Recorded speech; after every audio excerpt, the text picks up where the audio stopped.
vascular tissue or the phloem conducting tissue.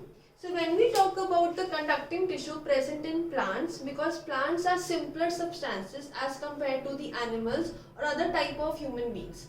So when we talk about the conducting tissue, so plants have two types of conducting tissues, and these are the xylem and the phloem. Now xylem is basically referred to a type of cell or type of tissue which actually transfers water and minerals from the roots to other parts of the body, mainly the leaves. In the case of phloem, it is that type of conducting tissue which transports food and minerals or different types of other hormones from one part of the body to the other part of the body. So they have different functions, yet they are present together in the form of conducting or vascular system in the case of plants. There is a separate video on the xylem conducting tissue, you can always refer to that video. But now we will mainly discuss what is phloem and how does it helps in the transportation. So when we talk about the phloem, so we can see that it basically transfers food, minerals and even some hormones from one part of the body to the other part, and that one part is basically the site of production to the site of utilization. So in the case of food, because the food is prepared in the leaves, mainly food is prepared in the leaves because leaves have a green pigment known as chlorophyll. So when the leaves prepare their own food for the plants with the help of photosynthesis, that food is transported to all parts of the body, because every part of the body, every part of the plant body needs food for the development of the cells and the tissues. Now when this food is transported to all parts of the body, it is basically then done with the help of a tissue, and that tissue is basically the complex permanent tissue.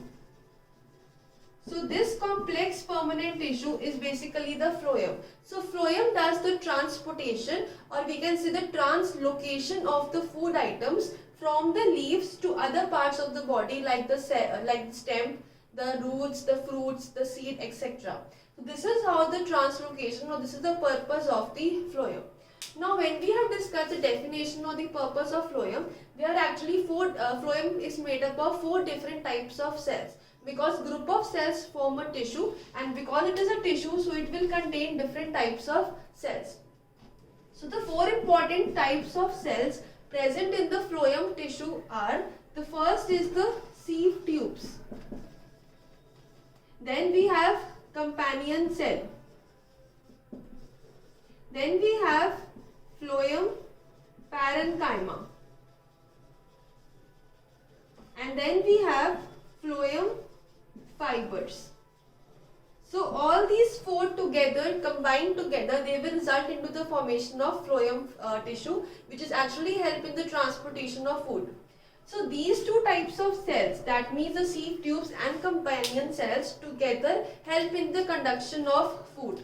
So they help in the conduction of the food items from the manufacturing point, that is the leaves, to the dispersal point, that is the rest of the parts of the body.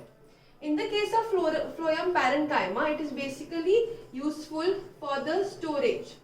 So whenever there is excess production of food and there is less utilization of food, then some food item will be left, and that food item is stored in the phloem parenchyma. The phloem fibers provide the mechanical strength and support to the tissues. So basically phloem fibers help them to remain in a contact position straight upwards, so that they do not bend or do not get damaged. So phloem fibers provide the mechanical strength to the phloem tissue. This is how these different types of cells contribute to the functioning of the phloem. Now when we talk about the movement, so phloem actually has bidirectional movement, which basically means phloem transports in 2 different directions, that is in the upward direction, that is from roots to the leaves, and in the downward from the leaves to the bottom part of the plant. However, this is not the case in the xylem. Xylem has only unidirectional. Unidirectional refers to the movement only in one direction, that is from the roots to the upper part of the body. However, in the case of phloem, there is bidirectional, there is upward, downward, and even we can say there is lateral movement also. That means in the surrounding stems, in the surrounding branches and the leaves. So this was the concept on the phloem vascular tissue. We have discussed the definition, the tissue, and we have discussed the 4 important cells found in the tissue. There is one more point, that whenever the plant produces the food, it is always in the form of starch. And starch is a type of carbohydrate. So carbohydrates are the energy giving food, and starch is one of the types of carbohydrates. Basically, the main important type of carbohydrate, or that carbohydrate which is actually produced by the plants, is the sucrose. So sucrose is the main component which is produced by the plant and transported to all parts of the body. So this was a detailed discussion on the phloem vascular tissue. We have discussed everything in detail about the various types of cells, the functions, and how there is movement, that is there is bidirectional movement of the phloem tissue.